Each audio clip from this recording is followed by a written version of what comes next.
हर सुबह सूरज पूरब में उदय होता है और पश्चिम में अस्त होता है और एक बार फिर अगली सुबह पूरब से ही उदय होता है। तो इसे देखने पर ऐसा लगता है जैसे सूरज पृथ्वी की परिक्रमा करता हो, लेकिन हम जानते हैं कि ये बात सच नहीं है।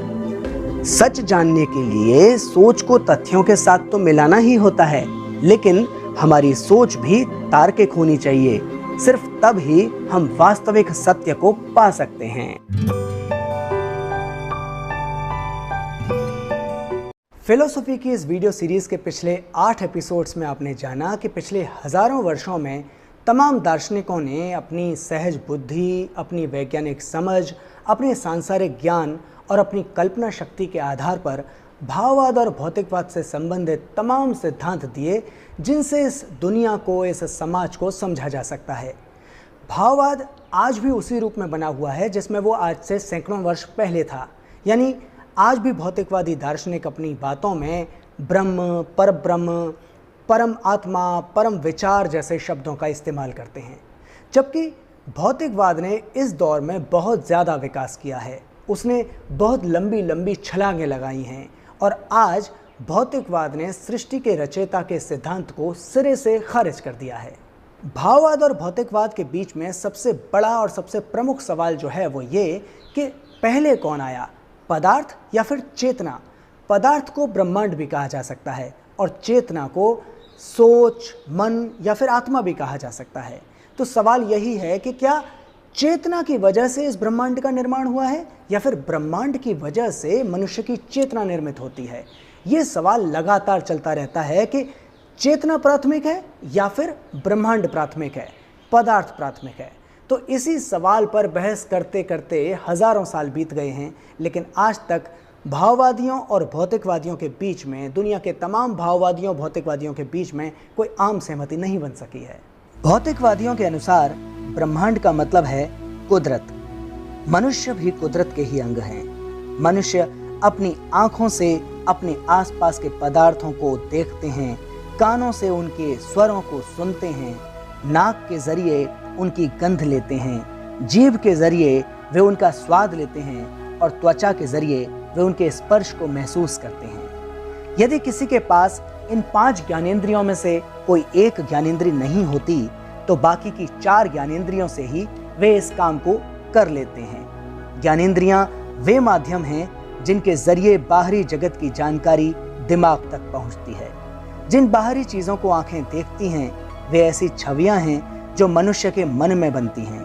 उसके बाद ही विचार, राय और निर्णय तैयार होते हैं। ज्ञानेंद्रियां बाहरी मामलों के तौर पर जिस ज्ञान को हासिल करती हैं वो न केवल आंखों के जरिए दिखने वाले चित्र, कानों के जरिए सुनी जाने वाली आवाजें, नाक के जरिए सूंघी जा सकने वाली गंध और त्वचा के जरिए महसूस किए जाने वाला स्पर्श ही है, बल्कि मानव समाज के बीच मौजूद संबंधों की समझ भी है।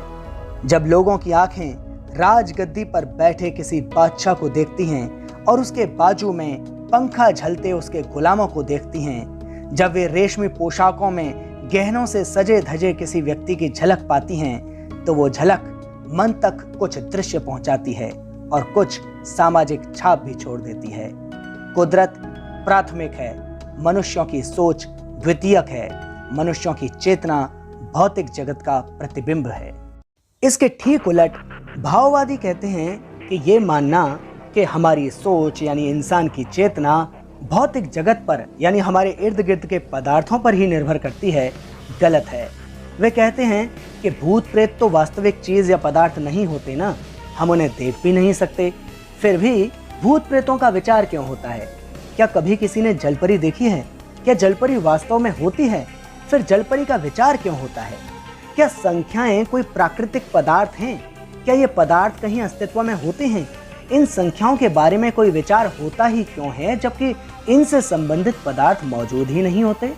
क्या हमने कभी आसमान में ग्रह देखे हैं? फिर भी इन ग्रहों के बारे में विचार क्यों होता है? इसलिए हमें इस बात पर अड़े नहीं रहना चाहिए कि सोच पदार्थ से ही पैदा होती है। सोच तो आजाद होती है। जब किसी आदमी ने हल बनाने के बारे में पहली बार सोचा होगा तो उससे पहले तो हल मौजूद ही नहीं था। तो क्या पदार्थ की गैर मौजूदगी में सोच मौजूद नहीं थी? क्या सोच आजाद नहीं है? इस तरह से भाववाद आगे बढ़ता है। ऐसे लोगों का दिमाग पूरी तरह से पका ही नहीं होता है। माना कि भूत प्रेत वास्तविकता में नहीं होते, लेकिन भूत प्रेतों का विचार डर की वजह से पैदा होता है, और डर का कोई ना कोई वास्तविक कारण तो होता ही है। जब तक ये डर दिमाग में मौजूद है, तब तक भूत प्रेतों के चित्र, भूत प्रेतों का डर भी दिमाग में मौजूद रहेगा। और जैसे ही ये डर गायब, भूत प्रेतों के चित्र, उनकी कहानियाँ भी दिमाग में से गायब हो जाती हैं। लेकिन फिर भी अगर भूत प्रेतों की चर्चा होती रहती है, तो इसे पुराने समय की मज़ेदार यादों की चर्चा ही माना जाना चाहिए। अब जलपरी क्या है? एक कल्पना ही तो है। जैसे भगवान की कल्पना, वैसे जलपरी की कल्पना। क्या भगवान का विचार भगवान को देख लेने के बाद शुरू हुआ था? नहीं ना, ये विचार तो संबंधित पदार्थ के अस्तित्व के बिना ही पैदा हो गया। इसी तरह तमाम अस्तित्वहीन चीज़ों के डर की वजह से तमाम किस्म की कल्पनाओं ने जन्म लिया होगा। कहते भी हैं ना कि अगर आप एक किस्म के चमत्कार पर यकीन करते हैं, तो तमाम अन्य किस्म के चमत्कारों पर भी यकीन कर लेंगे। राज फिल्म का एक डायलॉग भी है, अगर आप भगवान पर यकीन करते हैं तो आपको भूत प्रेतों पर भी यकीन करना ही पड़ेगा। अब नंबर्स की बात कर लें तो हाथ में 5 उंगलियां होती हैं, और इन उंगलियों की वजह से ही संख्या 5 का विचार दिमाग में आया होगा। मैं जहां बैठा हुआ हूं वहां सीढ़ियां हैं, और इन सीढ़ियों की संख्या का विचार इन सीढ़ियों के होने की वजह से, इनके अस्तित्व की वजह से ही तो दिमाग में आया होगा। यानी संख्याएं भले ही विचार होती हैं, लेकिन उस विचार के पीछे भी कोई ना कोई ठोस भौतिक कारण ज़रूर होता है। और अब बात कर लेते हैं ट्रैक्टर या फिर हल की।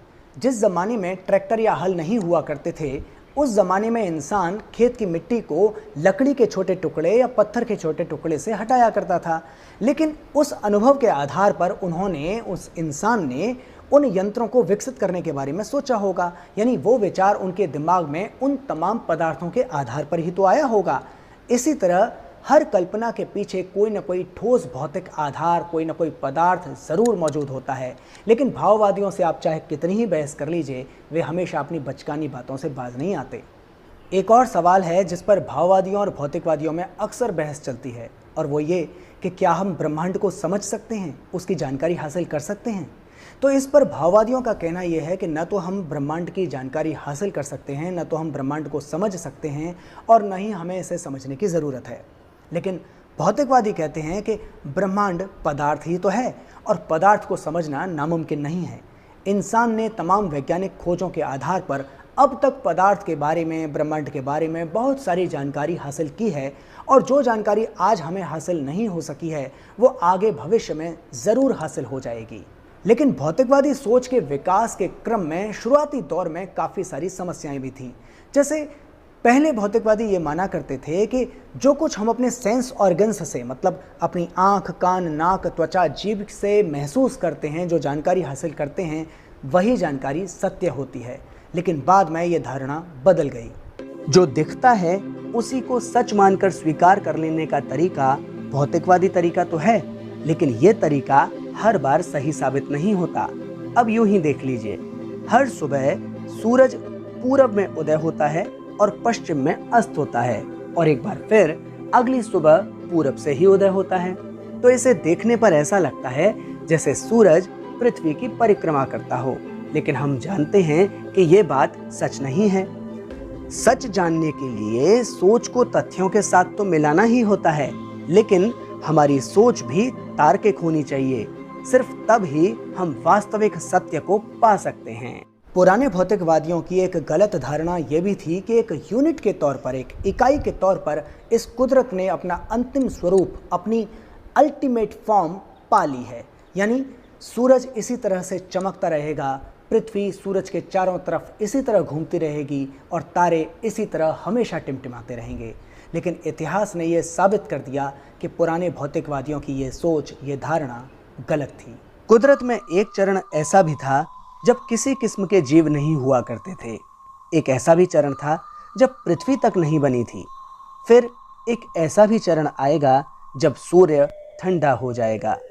लेकिन अगर हम ऐसा मानते हैं कि पदार्थ का न आदि होता है और न ही अंत, तब हम समझेंगे कि जब ये एक सूर्य ठंडा हो जाएगा तो फिर कोई दूसरा सूर्य चमकेगा। पुराने भौतिकवाद का एक बहुत बड़ा दोष ये मानना भी था कि मनुष्य इस कुदरत के अभिन्न अंग नहीं हैं, उनका स्वतंत्र अस्तित्व है, वे कुदरत से अलग हैं। ये मान लेना तो बहुत बड़ी भूल थी। इसे तो आज हम कॉमन सेंस भी नहीं कह सकते। मनुष्य जो हवा सांस के साथ लेते हैं वो कुदरत से आती है। मनुष्य जो भोजन करते हैं वो भी कुदरत से ही आता है।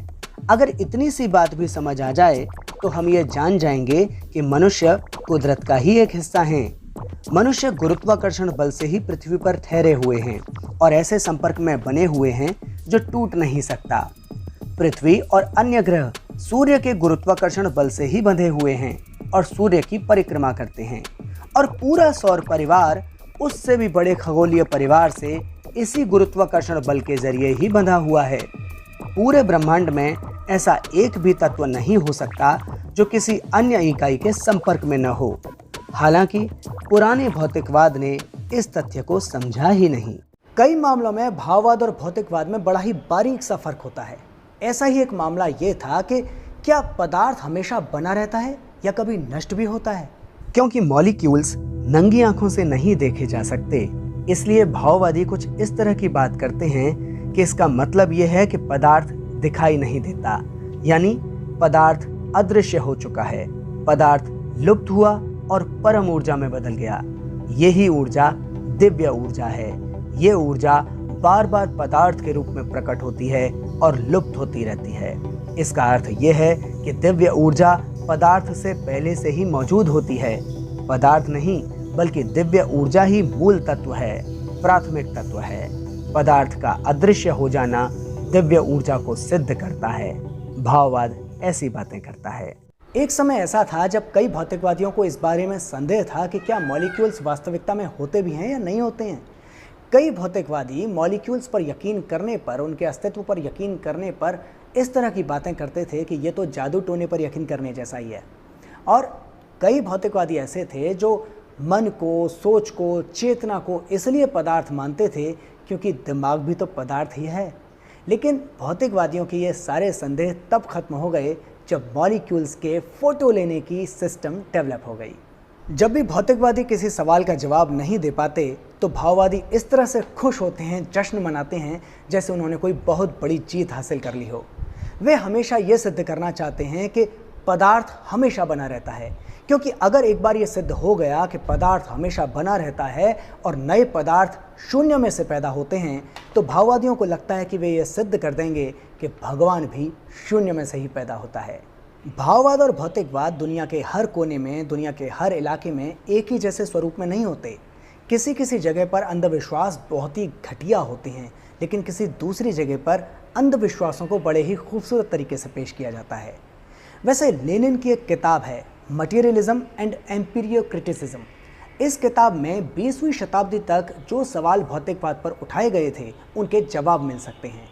लेनिन इस किताब में बताते हैं कि वो सिद्धांत बिल्कुल गलत है जो कहता है कि अगर कोई पदार्थ अदृश्य हो जाता है तो इसका मतलब ये है कि वो दिव्य शक्ति में या दिव्य ऊर्जा में तब्दील हो गया है। लेनिन इस किताब में क्या बताते हैं, आइए सुनते हैं।